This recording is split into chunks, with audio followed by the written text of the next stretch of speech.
na komisi nzambe lelo pona grâce pe opportunité oyo apesi biso tokuta nsu lelo pona kosolola pe koyoka liloba nzambe. Alors ndenge nalobaki la fois dernière nalekaki awa nalobaki sur la position de l'église face à l'injustice sociale. Alors tolobaki ke soki injustice sociale ezali église, il faut ezala côté à peuple. C'est pour cette raison que lelo oyo to leki lisusu pona ko continuer ba enseignement na biso. Normalement bato ebele ba loba ke soki lelo boye Congo eza na difficulté eza faute ya ba pasteur. Ba msupe ba loba ke Bible nde moto ezali cause ya makambo oyo biso tozo vivre na Congo. Mais nde na lobaki la fois dernière biso toza ba chrétien et toza ngana za pasteur kombana biso pona mamba mboka ekoza ndenge moko te na bapagano. Lokola moi je crois en la Bible, je crois en Dieu, je crois en Jésus-Christ. Nazota la komba na ngai na Bible ndenge zoloba. Lelo nalingi na parler sur sujet oyo bomoni wana ke les médiocres doivent quitter les pouvoirs par la force de l'église et du peuple.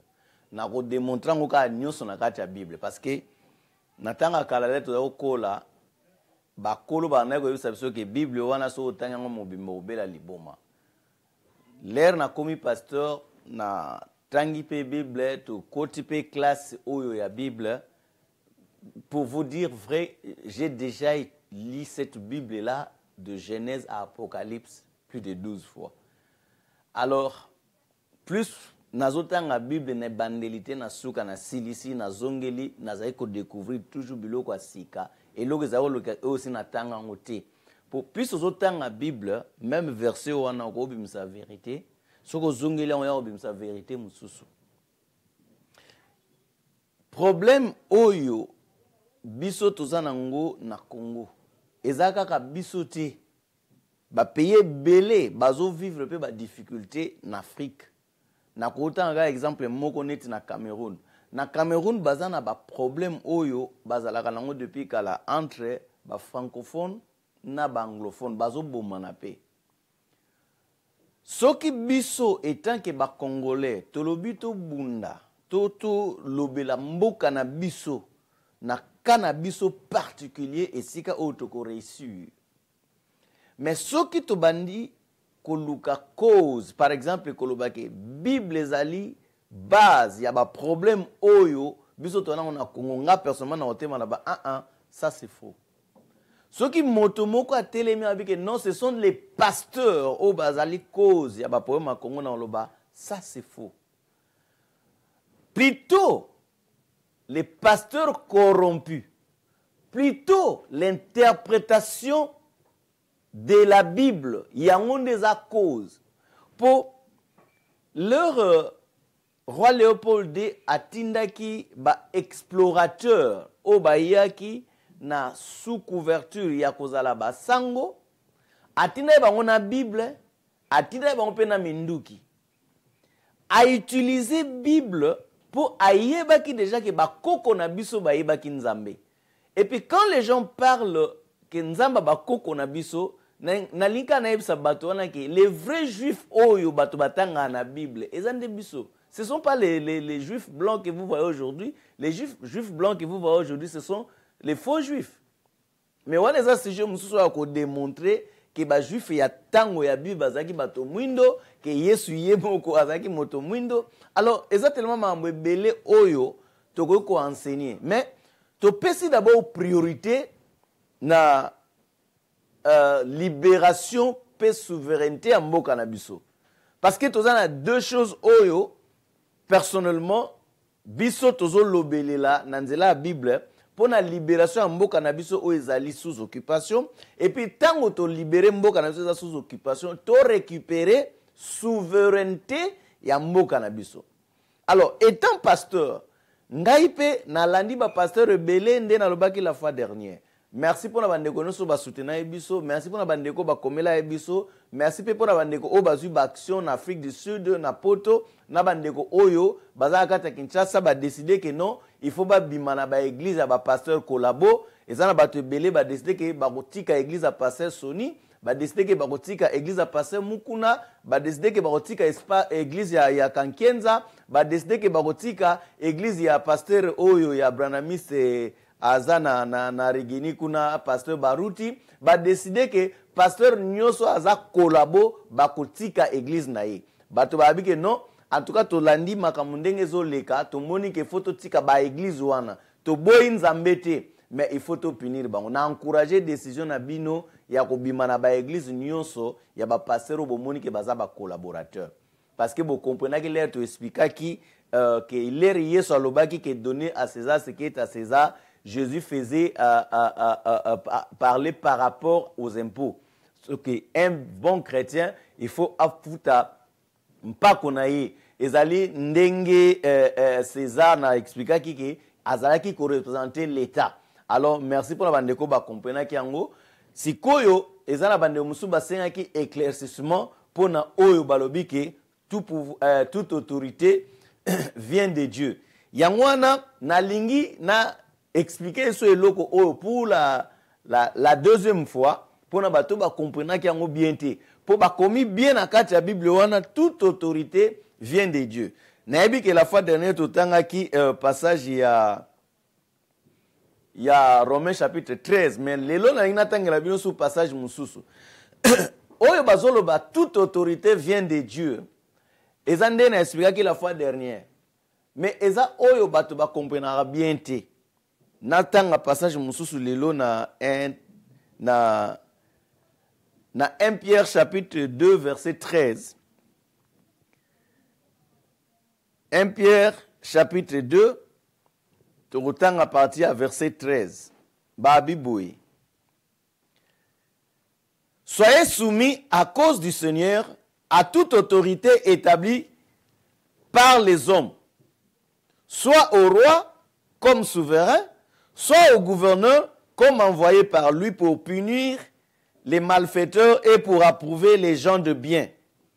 Car c'est la volonté de Dieu qu'en pratiquant les biens, vous réduisiez au silence les hommes ignorants et insensés. Étant libres, sans faire de la liberté un voile qui couvre la méchanceté, mais agissant comme des serviteurs de Dieu, honorez tout le monde, aimez les frères, craignez Dieu, honorez le roi. Boyokiler babi, honorez le roi. Soyez soumis à cause du Seigneur à toute autorité établie par les hommes, soit au roi comme souverain. Passage oyo ba passer batanga ango mingite, mais na préféré na tanga ango parce que tu ko expliquer ango. Ya Romain yango batanga mingi to expliquer ki. Mais le quoi bande comme ça bazaki na besoin to expliquer ango sou bien pour kota bien na mato pour ba comprendre ango bien pour aider bango pe ba bima na église ba pasteur Kolabo wana ndenge to senga bango ba senga ki pasteur nar expliquer malam pour ba comprendre pour bible zolo ba bien soyez soumis. Tola nananu totiki na apôtre Pierre na Romains 13 ndeto lubaki siko apôtre Paul siko tozolanda apôtre Pierre tango yozo tanga Bible na lobaki la fois dernière tala nani akomi Bible akomeli yango banani pe na circonstance nini akomi bimisa siko message oyo oko actualiser na temps réel. Ce qui, apôtre Pierre, alobi bien, soyez soumis à cause du Seigneur aux autorités, à toute autorité établie par les hommes. Et puis, alobi bien, soit au roi comme souverain. Et loko yako yeba, lettre na ye oyo akomeli yango banani. Pona koyeba lettre na ye akomeli yango banani nalingi totanga na verset 1 ya chapitre 1er. Parce que eza lettre. O eza lettre apôtre Pierre, auteur ya lettre wana akomi yango a destiné lettre na ye na batu moko songolo. Eza te ka komeli yango ba congolais te. Siko okoyeba l'idée de l'auteur nde okobimisa intention na ye ya koloba makambo wana ezalaki nini. Na 1 Pierre chapitre 1 verset 1 balobi boy. Pierre Moutazoloba. Pierre, apôtre de Jésus-Christ, à ceux qui sont étrangers et dispersés dans les ponts, la Galatie, la Cappadoce, l'Asie et la Bithynie, et qui sont élus selon la préscience de Dieu le Père, par la sanctification de l'Esprit, afin qu'ils deviennent obéissants et qu'ils participent à l'aspersion du sang de Jésus-Christ, que la grâce et la paix vous soient multipliées. Bangonde bazaba destinateur, il y a lettre Oyo, touti kotanga ya 1 Pierre. 1 Pierre na 2 Pierre eza lettre. Lettre Oyo apôtre Pierre a komeli yango na bato Oyo ba juif ya époque wana oyo bazalaki dispersé na pont, na Galatie, na Cappadoce, na Asie, pe na Bithynie. Bamboka oyo nyonso batangi awa ezalaki ko faire partie ya empire romaine. Loko ezalaki ko faire partie ya empire romaine. Ye moko apôtre Pierre leur a commis lettre na ye oyo azalaki na Rome. Le lieu du destinataire esika oyo le lieu de l'auteur leur azokoma lettre na ye azalaki wapi. Du azokoma na ba habitant ya empire romaine. Ba juif o bandimelaki Jésus à l'époque akomeli bango soyez soumis à cause du Seigneur à toute autorité établie par les hommes. Au roi, alobi au roi. Pour le roi na ezakinde ba royaume. Empire romain totan ki na classe. Empereur azana kati ya Rome ba pays nyonso oya azaki ko conquérir. Ezaki ba roi o bazaki ko diriger yango ba komaki lokwa ba gouverneur. Pour chaque pays comme la province, l'empire romain. Si vous apôtre Pierre leur a dit que se soumettre à la autorité établie par les hommes. Le col bazaki na sous contrôle ya Rome. Alobi que boto s'appelle roi. Si vous ba roi oyo ya alobi na bango batosa. Est-ce qu'attend que batosa président de la République Monsongolo? Ozomona ke oyo ezali établi par rapport à régime politique, économique oyo ezalaki à l'époque. Ezalo ko la régime oyo tozana ngo lelo te na kati ya Congo. Autorité établie par les hommes. Selon régime oyo bango bazalaki nango empire. C'est le régime au bazaki na yango ya ba royaume.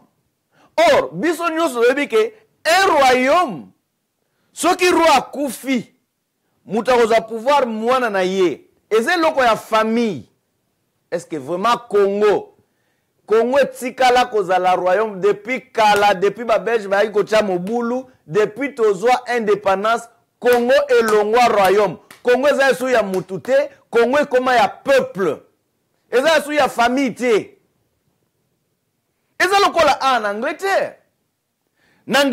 Angleterre ezali mboka ya ba queen.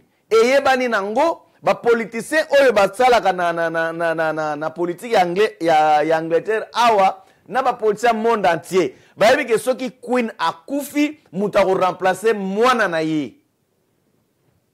Eza clair. Et c'est là que apôtre Paul azako, apôtre Pierre azako recommandé. C'est que soki yo un serviteur de Dieu, to un chrétien. Oyo ozako luka o comprendre avant o décider. Olobi kaka nazwa kaka littéralement de balobi obéissez à toute autorité et soyez soumises à toute autorité. O se soumettre na Joseph Kabila. Siko kosuka wanate. Bible lobi à toute autorité établie par les hommes. Établie par les hommes. Toke siko na kaya Joseph Kabila. Est-ce que Joseph Kabila a établi par les hommes? On a déjà que Bible yango moko. Si on a utilisé le langage au mokili lobaka, on peut découvrir que apôtre Pierre a contredire apôtre Paul.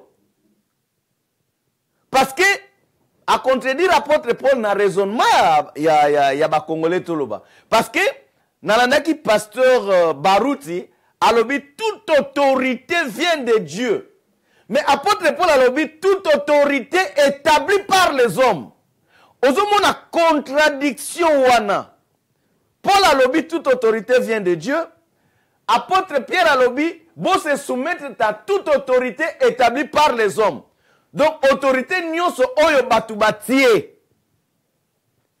Siko mutu aza ennemi à christianisme. Mutu aza ennemi à Bible aolobage non Bible se contredire. Bible se contredire te. Mais ceux qui ont fandi au comprendre l'idée de l'auteur, idée à Pierre, na idée à Paul, au comprendre que ça yango moko te. Et loko Paul azaki ko parler na lobaki yango la fois dernière le nazaki awa lundi. Paul a parlé sur autorité dans le cadre de la loi. Il parlait des magistrats. Mais Abaniko Lobake, toute autorité vient de Dieu. C'est-à-dire, Motonioso, oyazan autorité, n'a expliqué qui va parents, ainsi de suite, baza ba autorité. Car autorité à l'État, même ba magistrat. C'est que pour nous comprendre, idée à auteur, idée à apôtre Pierre, il faut clarifier ce que les magistrats sont serviteurs de Dieu. Donc, toute autorité, Paul a toute autorité vient de Dieu. Et autorité, il y a Roya, il y a Joseph Kabila, et autorité Moussoute, c'était autorité par rapport à la loi. Pour les magistrats, bazawana, pour lire le droit. Et ça, le cas en Angleterre. En Angleterre, bazana parlement. Parlement en Angleterre est souverain. C'est-à-dire, l'icolo ya parlement est nzambe. Parlement en Angleterre est souverain. Pe ba loi oyo biso oto fa en Angleterre to tosaka et ça la makana parlement. Siko parlement la sali loi na ye na cadre ba acte ba benga ngo ba acte ba juge. Système judiciaire en Angleterre présente des mondes en Afrique, na Congo. Ba juge sikoyo, ba kobanda ko juger mutu, ba kobanda ko juger makambo, selon loi oyo parlement a arrêté. D'où, l'air pour la zone, les magistrats sont serviteurs de Dieu, parce que bangonde baza ba garder à la loi. Ndena sera que la fois dernière. Tant qu'ils sont serviteurs de Dieu pour punir, on a dans Romains chapitre 3, pour punir ceux qui font le mal et pour rémunérer ceux qui font le bien. C'est-à-dire par rapport à la loi. C'est que ceux qui t'ont suivi en tu as actualisé en na Congo. Est-ce que na Congo, loi est suprême? Nanya sala ka loi na Congo. Tout ça na preuve que ba magistrat oyo baza na Congo baza même pas qualifié, baza même pas na ba diplôme ya kozala ba magistrat. Mutu déjà oyo aza qualifié te. Siko yo ko benga ye établi par Dieu, un serviteur de Dieu pendant ka comme wana na fraude. À moins que ça soit na bon sens te. Et ça clair. Or na pays auto bamboka nyonso tofani na se nul n'est au-dessus de la loi. Même le président de la République, même en Angleterre awa famille royale, bazali kola mibe côté. Pour na mboka oyo bazo bate que le queen aza souveraine, yaza souveraine na cadre que azali mukonzi ya mboka. Mais par rapport à la loi, azali kolo ya loi te. Azali kolo ya mibe côté. La même chose na Nzambe. Nzambe, tolobake Nzamba za souverain. Mais ce qui na yebisi yo lelo ke Nzamba za likolo ya liloba na yete. Peut-être ko ba nobeta mabaku, mais c'est vrai. Parce que Dieu, c'est la parole. Mukolo Nzamba ko contredire liloba na ye, il cesse d'être Dieu. Donc il faut que les gens comprennent. Or, si dans chaque pays, ce qui loi, eza likolo, même mon toit dans la présidence, à Kobanga loi, Joseph Kabila, il a vendu nos terres. Mabele na biso ateki yango. Na connivence na ba Moïse Katumbi. Na connivence na ba Kamere. Na connivence na ba tunyosa majorité présidentielle. Na oba Longwe, na ba oba Zali. Il a vendu nos terres. Si bozo mona likamba bangombe bazoya. Po ba mabele nyonso wana ya SE wana. Et si bateki yango na ba société minière. Or, selon constitution ya Zaïre, mabele eza ya l'État et koye koteka mana mutute. Na beta biso moko. Kala bakara General Motor GM, ba voiture ya GM ba Amerika za osama na Congo, na Masina. Ezaki lease o Mobutu asinyaki na société américaine wana General Motor. Lease wana il a fallu ba exploiter place wana pendant à peu près 20 ans ou bien 25 ans. Ndenge ba sina ba contrat na bango. Qu'est-ce que les Américains ont fait? Ils ont battu belé et maloko landoto. Mais andoto c'est ça la réalité. L'air ba monaki que parce que selon ba lise wana ba voiture ba congolais bereko ba ebite mituke ba na osama na Congo. Ba voiture bazo sala ngo na Congo bazo monter ngo kuna na Masina na General Motor. Kuna na Masina. Lise wana ezalaki bo exploiter ngo autant d'années après société wana est commis à l'état zaïrois. C'était comme ça. L'herbe américaine va monique lise na bango et bandi ko sila et comme en fin, ils ont provoqué eloko ya pillage. Boko ikomi tunate ba robot wano ba ko mema ba moteur ba zo monter ba car et kenda wa. Bino mukanti ke ba robot na bana masina ba pillage mu babukango. Mais non. Les Américains ont démonté leurs appareils. Et là, il y a un aéroport. Ba démonter ba appareil na bango.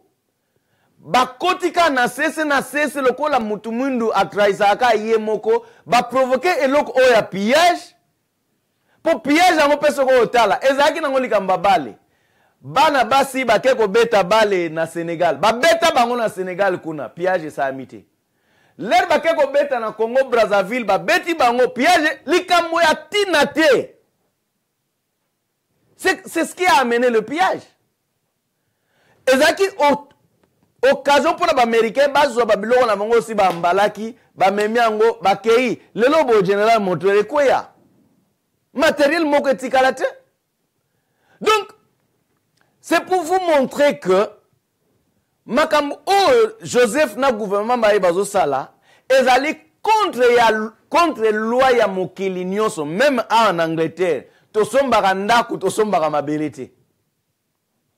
Mais kaka na Congo bazo zwa mabele bateki yango peut-être bino boyebite nana bandama ba journaux nazo lakisa bino bandama ba journaux oyo eza ya les gardiens nana camarade nga mwa mundele yesu ka tangi journal amoli kamba konga okata abombelinga akata apesinga na kotangela bino banka mundenge zoleka awa mais baza ko expliquer donc makambo biso tozo vivre mundela yebi yango mundela yebi que je faso boma bato bakomi yango awa mundela yebi que juif oyo Dan Getler azali corrompi na ba Moïse Katumbi nyonso na kati awa mundela yebi ke ba clergé na biso bakangi bango parce que bakomi yango awa na anglais ba yebi ke ba clergé na biso bakangi bango na batakabila po ba marchaki mundela yebi lokola mundela yebi c'est à nous maintenant de nous lever pour faire partie Kabila parce que bazo mona ke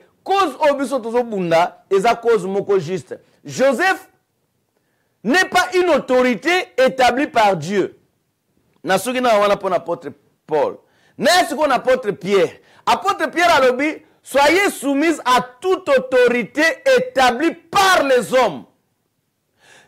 Aliko loba nini wana autorité ou établie par les hommes parce que il est clair que autorité ou apôtre Paul alobi na Romains chapitre 13 eza par rapport à la loi eza autorité législative esika mibeko ezosalema eza bamagistrat eza likambo ya présidente na bakorompi na ya bamédiocre ya baministre wana na balamer mende oyo bakosaka bato na télévision mpe azosilika azotanga na so ya salite.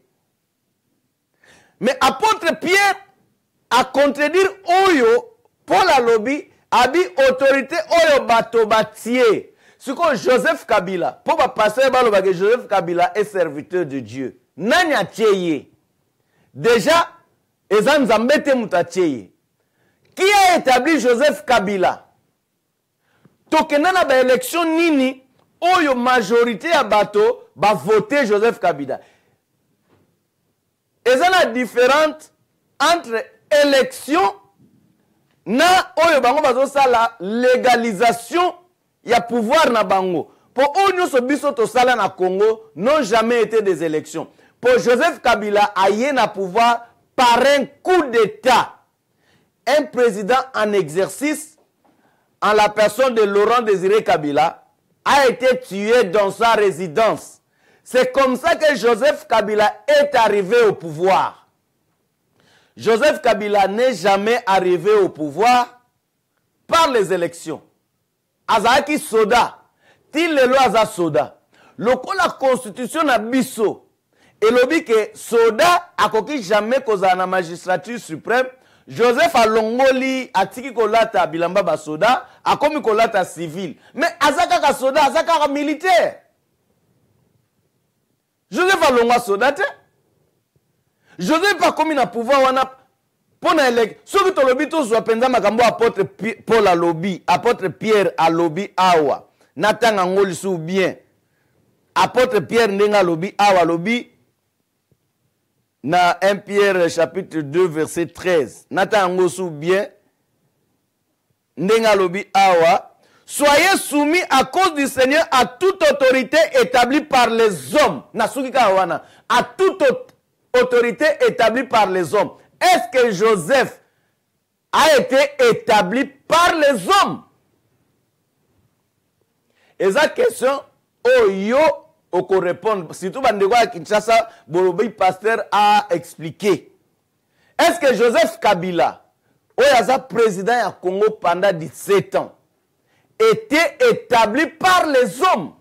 Naboyi Koloba Siko établi par Dieu parce que tout le monde te démontré qu'on la fois dernière, Nande Toji Koloba Awa, Aza d'abord établi par Dieu.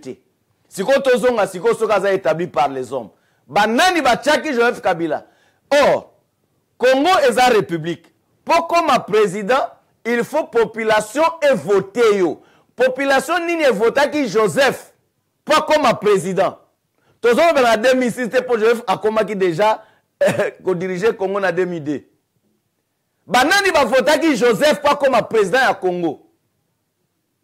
Mutazate Joseph a comme président ba bomi président en place. Or, moto asala a coup d'état yem tozaka pouvoir. Il est clair. Ba bomi président en place, yé a eu pouvoir.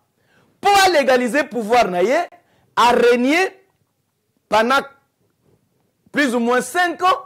Il faut légaliser le pouvoir wana. Ngana sala campagne que toke na élection té, to sala mobilisation soulèvement. Congolais le quoi en retard à un siècle. Les Congolais ont opté pour les élections jusqu'à ce que Jean-Pierre Bemba y wana na la haie. Na sala campagne que to sala élection té. Campagne ngana zo sala to sala élection, c'est par rapport à connaissance ya Bible o ngana zalango. Naïbi que Joseph n'a jamais été établi par Dieu. N'est que Joseph n'a jamais été établi par les hommes. N'est que Joseph est arrivé au pouvoir par un coup d'État. Et ça a du point de vue apôtre Paul, et ça a du point de vue apôtre Pierre, et Bouki Joseph. Joseph faisait nulle part. Il n'a jamais été établi par les hommes. Au Yassa en 2016, c'était pour légaliser pouvoir naïe aux acquis illégal. Peu moutino soyez bi que Jean-Pierre Bemba gagnant. L'Ebego ça a fait président Tshisekedi. Mounou ça que président Tshisekedi mouta gagnant. Donc Joseph a sa légitimité na mboka wanate. Sikoyo soumission oyo bazo senga église. Ezala nango pas Joseph. Eza par rapport à quoi? Et ça qu'on a aligné l'église du côté du diable parce que Joseph Ndengazana, c'était un envoyé de Satan. Question qu'on s'est posée en haut. Pour la bateau, on va poser une question pour expliquer le haut. Ma verset nous sommes dans le Nouveau Testament. N'a pas un exemple, il y a batu oyo il y a Nouveau Testament, ceux qui sont soumis na ba autorité. Na otangate pour ceux qui comme on dit na oti en église. Na n'a pas exemple ya nani? Ya Jean-Baptiste. Jean-Baptiste azaki prophète na Israël. Sikoyo Israël zaki sous l'empire romain. Mutazaki roi zaki Hérode. Hérode wana azui mwasi ya frère naye Philippe. Azui mwasi ya frère naye. C'est-à-dire azaki roi. Apôtre Paul alobi, apôtre Pierre alobi awa soit au roi comme souverain. Tu n'as pas besoin de la soumise à roi. Ce qui Jean-Baptiste Ozaki prophète.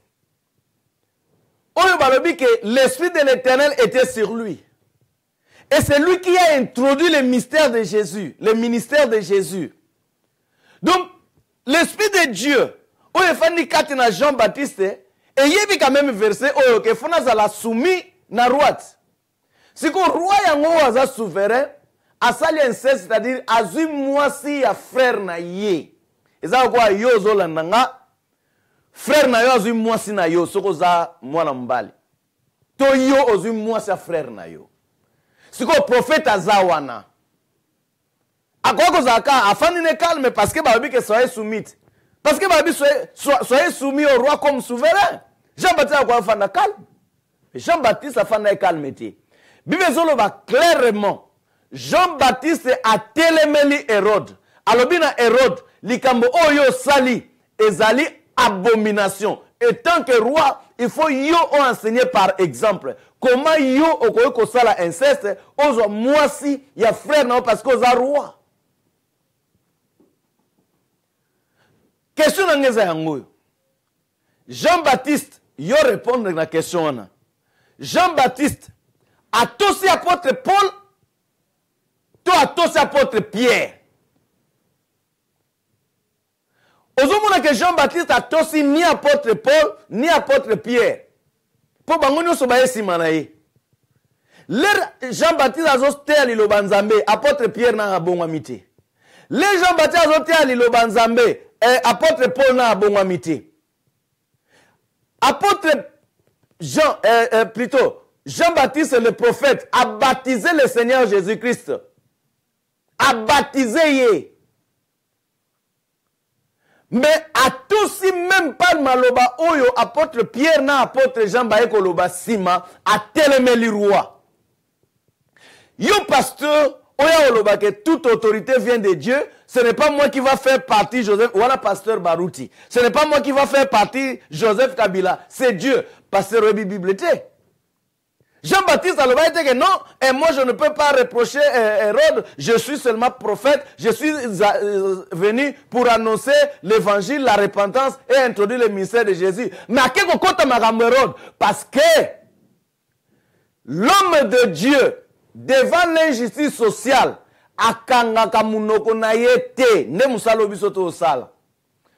homme de Dieu, devant l'injustice sociale, il faut fungola munokonaye aloba. Tous les prophètes de la Bible, chaque fois que le prophète a dit que tambola lisusu te pour la justice, bana ko telemela bango. Akab, wana na ken Ancien Testament, na tiki Nouveau Testament, pour dire que interprétation de la Bible n'est pas passer l'église de réveil mususu baza ko interpréter ngo. Pour l'enfant ça Joseph na pouvoir, eza wrong.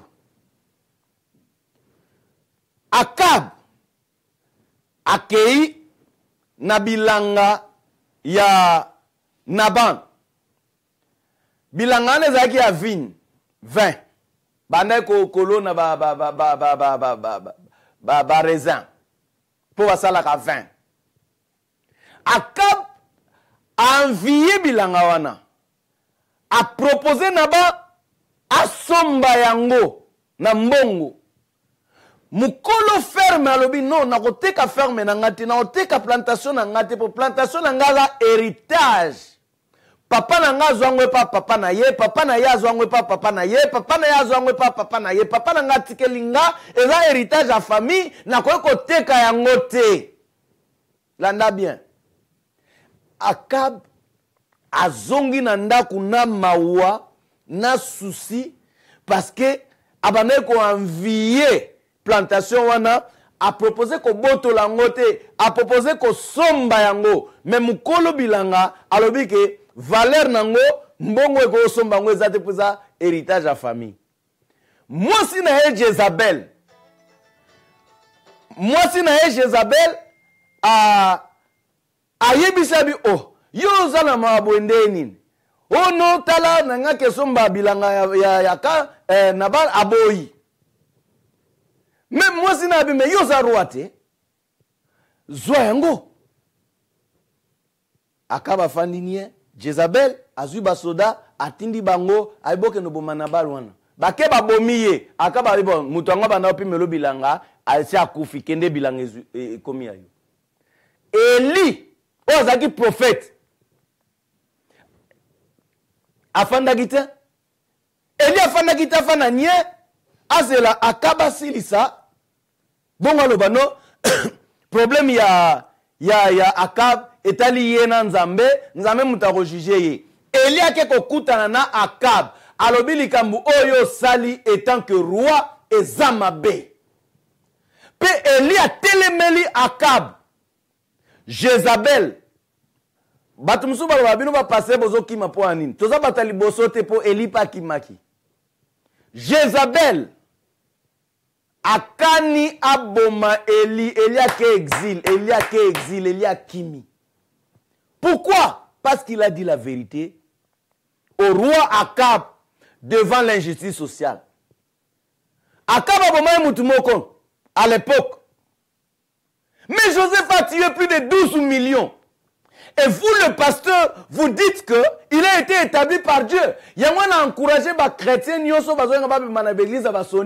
vous encourage de sortir. Parce que le pasteur Nabino, bazo liana diable, le pasteur Nabino, bazo luka bomengo Nabino te. Na pese exemple à Jean-Baptiste, ou à Telemelaki roi Hérode. Na pese exemple à Eli, ou à Telemelaki Akab, pas bomika mutumoko. Ba pasteur Nabino, bazoko kote la Joseph a abomi 12 millions de Congolais. Bafungola basia mabumu. Bazui bana batuta bango na maboka likolo a Joseph. Bino ba pasteur. L'église na bino bokote yango na basi na bino na ba. Mutu mo akomela yanga bi pasteur. L'église na bango wana bandote ya basi na bango na bana na bango. A moins que bozonga na parole, bo soutenir ba action o ba catholique bazo sala na ba protestant. Wana nde boko se racheter. Mais ceux qui bovandi ko jouer, o bozo jouer boko sa bana nzambe na ba verset oyo qui n'ont rien à voir avec le Congo. To hôtel na bino ba okima bino. Parce que la minute oyo, tout le monde oya bengami pasteur, il faut supporter action oyo ba catholique bazo sala na ba protestant bazo sala. Pour la marche à le 21, oyo ba komi awa na ba journaux ya ba anglais. Eza journal le 25 janvier, eza journal le 29 janvier, eza na journal le 24 janvier. On parle du Congo, on parle des actions de l'église. Ceux qui ont lobby kozali pasteur Luka omi kotisa na malembe ava bandimi ba kim église na yo. Tolobi na bandimité ba boya nzambe. Tolobi na bandimité ba koma ba pagano. Mais loka abiso to yebisi bino. Église nyonso ya pasteur oyo azali kolabo bokende lisusu te parce qu'azo détruit ba amna bino. Jean-Baptiste a telemeli roi Hérode. Eli a telemeli Akab. Mais zaki royaume on se soumet à l'autorité, une autorité qui travaille pour le bien du peuple, pas une autorité qui tue le peuple qu'il est supposé protéger, le peuple qu'il est supposé nourrir, le peuple qu'il est supposé garder. Joseph n'est pas serviteur de Dieu, n'a pas été établi par Dieu. Ndenge passer Barutia Lobaki. Ndenge passer Mukuna Lobaki. Ils vous ont menti. Parce que Joseph est un serviteur de Dieu. Et puis toute autorité ne vient pas de Dieu. Paul a lobby, toute autorité vient de Dieu. Apôtre Paul a lobby, non. Toute autorité établie par les hommes. Donc, il y a un vrai débat. Non, non, mon apôtre Paul a fait à gauche, apôtre Pierre a fait à droite, bon expliquer nous. Ba lettre à confusion au bino botike libiso. Paul yo lobby, toute autorité vient de Dieu expliquer nous. Paul a lobby, on a parlé sur l'autorité par rapport à la loi, les magistrats, et ça clair. Bon, Pierre. Pierre parle, mais non, moi j'ai dit clairement, j'ai dit toute autorité établie par les hommes. Est-ce que votre président Joseph Kabila a été établi par les hommes? Il est arrivé au pouvoir par un coup d'État. Alors vous les Congolais, vous avez mal compris mon épître. Ce que Pierre a fait, a repéré sa explication. Ce peut garder question à l'air au Kenalola, opposer Pierre, opposer Péjean. Toute autorité ne vient pas de Dieu. Toute autorité ne vient pas de Dieu. Néanmoins, passage principal dans tangi awa na 1 Pierre chapitre 2 verset 13. Toute autorité ne vient pas de Dieu. Jusqu'au verset oyo. Ce qui passer non. Atei toute autorité vient de Dieu. Yobimisa 1 Pierre chapitre 2 verset 13. Le pasteur expliquer nga eloko elingo bani. Place nous se passer à Romains chapitre 13. Yobimisa 1 Pierre chapitre 2 verset 13. Bible dit toute autorité établie par les hommes. C'est quoi le lingolo banini? Alors bien aimé, le quoi attend la biso poussana. Na ina pas exemple mususu ya Jésus-Christ. Jésus-Christ est notre exemple.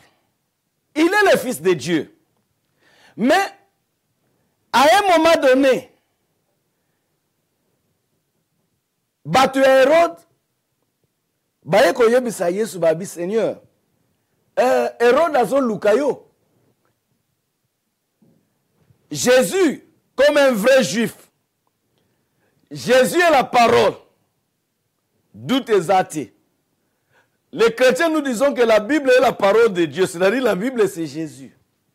Cette même Bible dit que toute autorité vient de Dieu selon vous, parce que les lobes comprennent que toute autorité ne vient pas de Dieu selon l'apôtre Pierre. Jésus pouvait obéir à Hérode parce que Babi soyait soumis.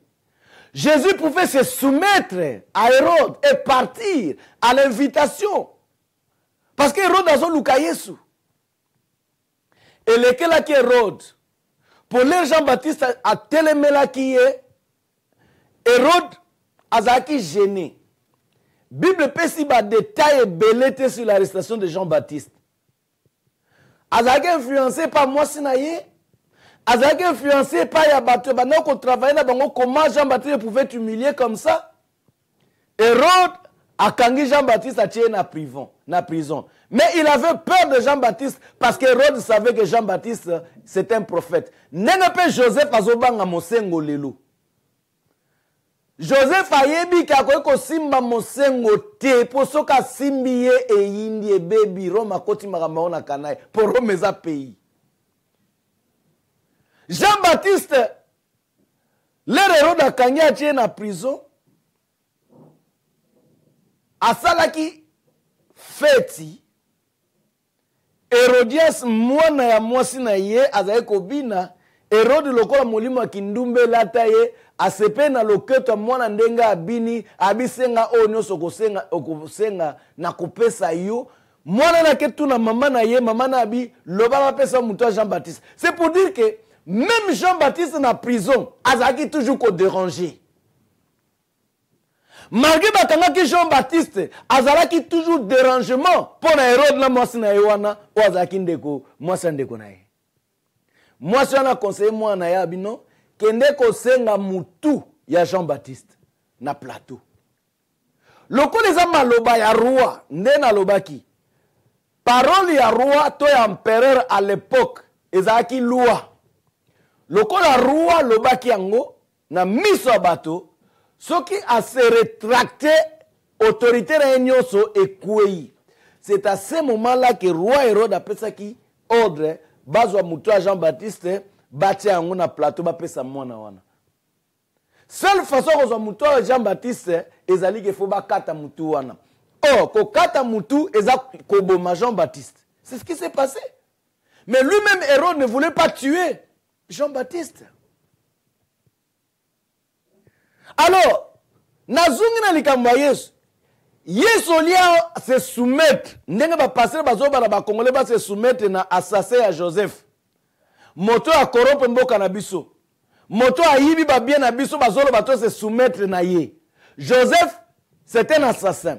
Joseph, c'est un voleur. Joseph, c'est quelqu'un qui a réduit notre pays à néant. Et tous a besoin de récupérer mboka na biso na maboko na ye, na clique na ye nyonso ba Rwandais, to diriger mboka na biso, ezala diriger na ba vrai Congolais o ba na souci ya ko partager richesse ya mboka na ba Congolais. Yesu alobi na batu wana bi allez dire à ces renards. Boke ne koyebisa renard aza mbwa zamba. Boke ne koyebisa mbwa ya zamba oyo. Jésus a appelé le roi de l'époque un renard. Yo lelo boyo ke no benga queen mbwa ya zamba. Ozozanga respect. Mais pourquoi Jésus a bengi Hérode renard? Parce que azalaki étiquette. Azalaki roi na kati ya Israël. Mazalaki établi afandi na pouvoir wana pour na Rome.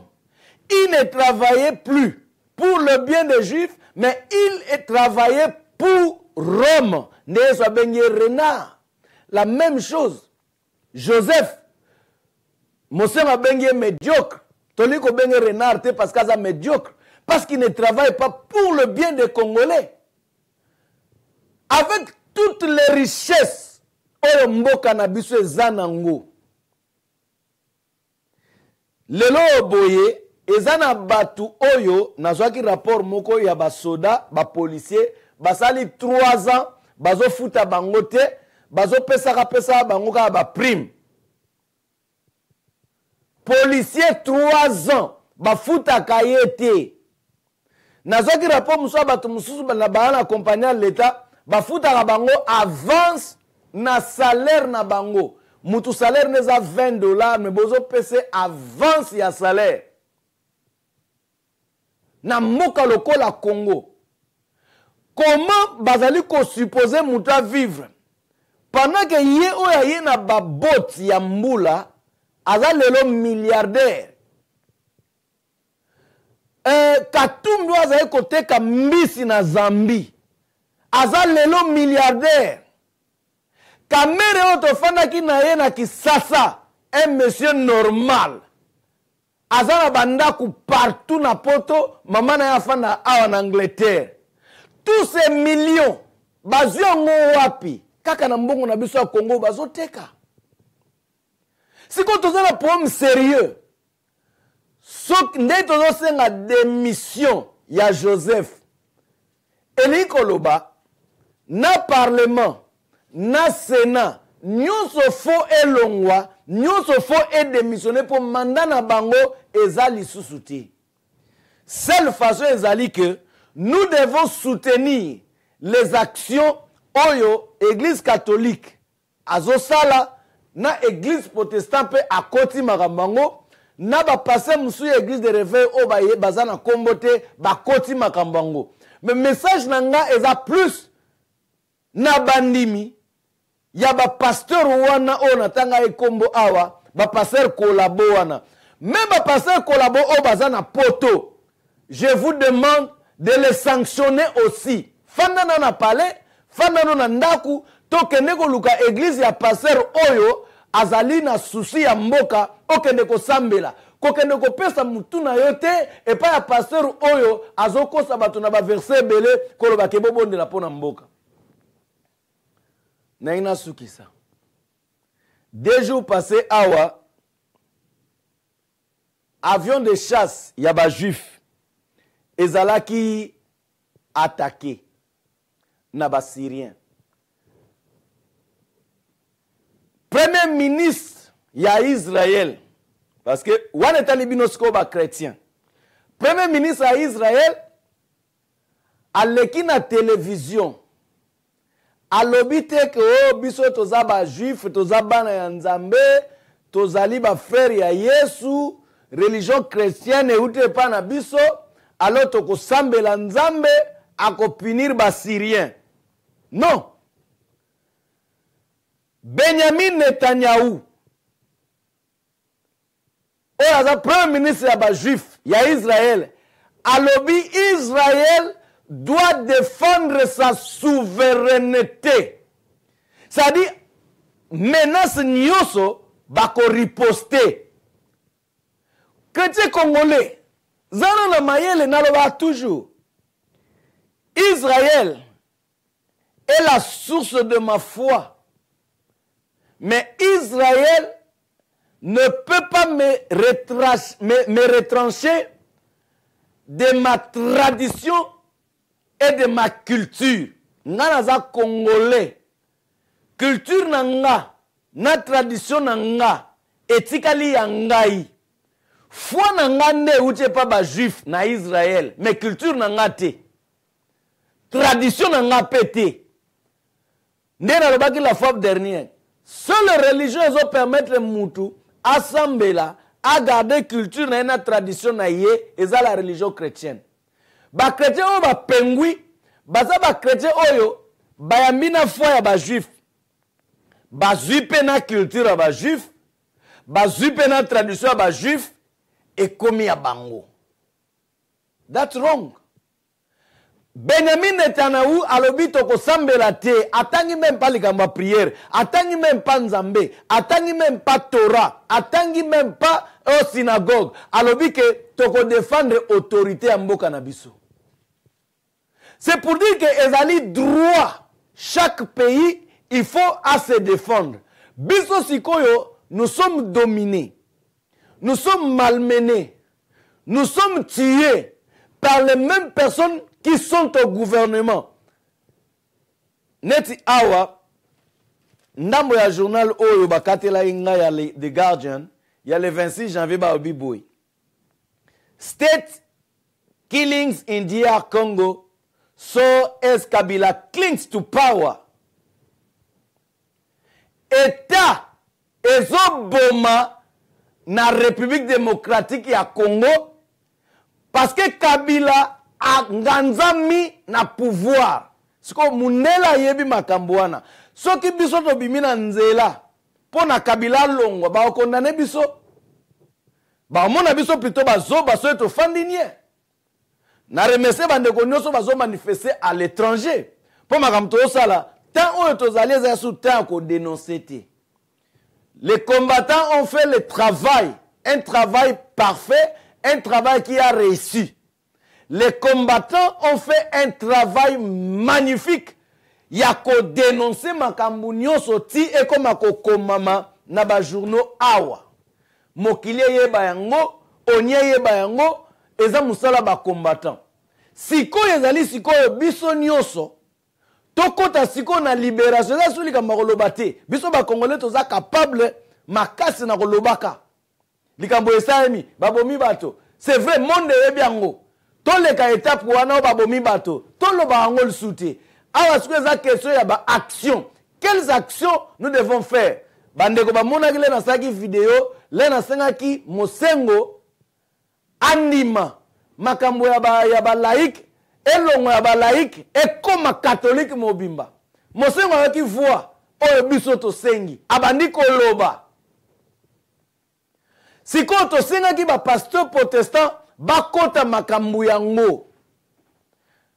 Kaka lite ya moko pasteur David Ekofo atei. Kaka moko afingi mutute. Alobika likambo ya relais ko passer bâton parce que Congo est une république. Et tant que république, mutu pas comme président, il faut pas voter la population. Tant que la population est votée yo, constitution wana magebi soto ndima ngote. Et lobi ke opesi mandat susu deuxième fois, va voter, okopesa soute, otiki pouvoir. Joseph a sali nyonso, a bouki, même constitution ngowana. Et si la constitution zo boukaye, bazon ni mangote. Et si la balingi ba condamné batu mususu, babandi ko zongela ka constitution wana. Nzambe ayoki biso. Peuple pas comprendre. Plus question de politiciens, tournons-nous vers l'église. L'église catholique a écouté notre voix, yaba peuple. Andimi, a sanganana peuple, abimana nzela. Nzamba yoki biso, les pasteurs protestants, ba yoki pe voix ya peuple, bandimi, ba sangana na église catholique, pona ba action. Si ko bino ba passer à l'église de réveil, pourquoi vous continuez à endormir le peuple de Dieu? Qui vous a dit que toute autorité vient de Dieu? Parce que vous n'aviez jamais lu l'apôtre Pierre. Tu l'as dit, verset sur l'apôtre Pierre, où il a contredit l'apôtre Paul. Alors, Bible que autorité au bateau bâti. Alors, Joseph Congolais, mon côté à Ponaye. L'élection 2006, qui était Jean-Pierre Bemba. L'élection 2011, qui était qui fait président Etienne Tshisekedi. Joseph Azawana na Kanaï, Joseph Azawana na Mandoki. A comment Wana depuis 2002 parce que a organisé un coup d'état. Oye Boma Laurent Désiré Kabila. Oye versé à Bino que Joël est serviteur de Dieu. Et où tu penses à mettre, ça vient du diable. Alors je crois que les chrétiens vont poser une question. Boza éclairci. Et nazo za siko baction na bino na mona ndebo komaki boko masko le pasteur to baniko longa na l'église ya ba pasteur wana kolabo to komi ko sambela na l'église ya ba pasteur baza kolabote. Quand les actions s'annoncent ndenge protestant catholique bazobima pona bien na biso. Na lobaki la fois dernière, en cas d'injustice sociale, l'église doit être à côté du peuple. Christianisme le bandaki na Bible nasukisa awa natika na 5 minanga. Christianisme le banda na Bible ezalaki mouvement, ezalaki église ndenge za lelo oteboye na ba église na ba diacre na ba pasteur tout ça biloko na apôtre Paul Mutaye nango. Toko kolobelango si maso to récupérer mboka na biso. Mais c'était un mouvement. Yanga botanga na Actes des apôtres chapitre 6 et sika diaconat et banda. Tobanangon à partir du chapitre 4, 5, 6. Balobi que la multitude de ceux qui avaient cru était un cœur et une âme. Et le bisoubo et tous ceux qui possédaient des biens les vendaient et amenaient les prix au pied des apôtres. Le coup des acquis mouvement social, bazaki na ba bien, bazaki koteka yango, bazwi mbongo, baye nango pa ba apôtre, po ba apôtre basomba banda kute, ndenge to mona ba passer awa na poto, bakosa bandimi na ba mbongo ya banda kuna liko tanga na ba kombote, bakosa bandimi oto nito somba sal, bandimi ba pesa ba mbongo, ata sal moko te basomba, bolibo ye banini, basomba banda kuna Afrique. Nabi kutu passer mso azana polyclinique na Congo. Tous ces pasteurs qui vous trompent ici. Mbongo na biole bozo pesa bosomba sal. Baoza ba mbongo na basomba bandako na poto, baoza ba mbongo na ba somba ndako na Afrique. Ce sont des voleurs, ce sont des commerçants. Yangona pourquoi mo bate abino makambo solo ezate. Bazo batre bino bate ya oyo ezobo mabino. Siko mboka na biso bazo lobelango te. Bongo message à royaume de Dieu vraiment ba on lobelango. Bazo pesa bino o bino boliko yoka. Mais quand la Bible l'air bato azwa na mbongo au pied des apôtres, bazo partager yango parmi babola oyo bazalaki wana. Ezaki mbongo ya bapôtre te. Bazaki pe na organisation te ka pasteur ou évangéliste wana za organisation au Paul a ekotia sima structure à église. Mais lorsqu'on a mené l'argent au pied des apôtres, la Bible dit les apôtres distribuaient selon les besoins de chacun. Si on a versé dans le chapitre 6, tellement batu bandimila ba koma ke belé, ko lesa batu wana e koma ki tellement mobulu, ba veuve na ba ofele mususu bazaki négligé. Le bazaki négligé et sika o ba poto bazaki désolé to luka batu mususu banda ko servir bango, banda ko pesa bango bilo hakolia, banda ko sala ba action sociale, biso te se concentrer na parole de Dieu. Nous sommes en Betiango pour nous dire que l'église l'ère bandaki, c'était pour l'équilibre social. C'était pour la société. C'était pour les œuvres sociaux. L'église dans la Bible, les botans on a acte des apôtres. Et ça qui ouana pour les œuvres sociales. Bato wa ina place à kufanda te ba pesa bango ba place à kufanda. Bato bazaki na bilo akolia te église opesa bango bilo akolia. Et makamwane changer te. Ndi bozomona l'église catholique, l'église protestante, bazana bécole, bazana bopito. Bécole na bango ba otangisa bien, bopito na bango ba osenga moins cher. Mais le kola mboka za malamu te. Siko ba pasteur na bino batongi bécole boni à part kinzamina mtazana bécole na tonga depuis kala na mo hôpital na utiko sala. Siko ba pasteur Sony atongi école nini, asala hôpital nini. Bongo pasteur Mukuna. Yekuta yeko sana helikopa komi camarade dingwe likora bale na ye. Atongi école nini, atongi hôpital nini. Bongo pasteur Baruti atongi école nini, atongi hôpital nini. Evre sosani ya sali, homme de faire nini o ya sali pona ko sa babola. Parce que les pasteurs ne s'inquiètent pas de vous. Ils s'inquiètent de leur ventre. Ils s'inquiètent de leurs femmes. Ils s'inquiètent de leurs enfants. Mais l'église dans la Bible, ce n'était pas comme ça. C'était pour la société. Voilà pourquoi Yesu a laissé qu'il batouma pas. Bien aimé dans le Seigneur. Namoni que pour na lelo na suki a. Nazo conclure boy. Les médiocres doivent quitter le pouvoir par la force de l'église et de la population. Batu nyonso bazolanda église, baza ba membre de l'église te. Ba msuku basambela na bango te. Mais parce que église endimi esunga peuple nde esika batu bazokota. Yo passé église de réveil. Si quand on cause batu na oloba que toute autorité vient de Dieu pour apôtre Paul, apôtre Pierre à contredire en waboyang. Il y a une autorité au batu batier. C'est pour dire que toute autorité ne vient pas de Dieu. Yope mondimi, ozaki na besoin d'éclaircissement au yoki. C'est à toi maintenant de sanctionner ces pasteurs-là au Bible lobby que ce sont des serviteurs de ventre. Bazo servir mabumuna bango. Joseph a mérité que l'église soutenir. Pour peut-être na Kinshasa boyebite. Mboka na biso esi ekei. Este Mombasa ekei. Bangombe wana bazo mema. Bandeko ya bandundu, ba notable bandundu, ba pesi déjà meeting. Ba boyi koteka ba mabele na bango, ba boyi même koyamba batu wana na bandundu. Bazo linga ba boto la biso mboka. Bazo linga ba boma ba congolais. Bazo boma ka bana mike, batu bazo kota na mandoki. Mais pasteur a ko soutenir en côté. Ce que pasteur a soutenir en haut, c'est-à-dire pasteur wana lingi bien na côté. Mboka na biso za la bomengo o ezaki ato sala kate oko vivre bien nde to za na poto a. Batebele ba sala ate, mais l'état pote fouti la ba ndako. L'état pote boko le la bango ban. Mi bale belé baza awa, baza ba non partant. Po ba s'occupation na bana te, l'été boko la bana.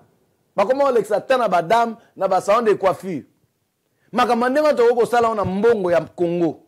Ko pesa batu bandako, ko tonga bandako ya leta, o batu bando futela moins cher, ko sunga batu o yazo luka musala, ba evre soso ndenge sama na poto e sala mape na Congo. Toza capable a kosala ngo parce que mayele ezali, possibilité pe na mboka ezali. Sauf que gouvernement o ezana eza ya nzambe te. Poso ke zaki ya nzambe banga ba luka bien ya peuple. C'est-à-dire eza pona yosko au peuple o sangana na église. Lokola église catholique, église protestant, endimi ko telema, même si baza na doctrine mokote. Mais na minute oyo, Congo est comme doctrine na bango. Alors na sengi au peuple, olanda bango na sima.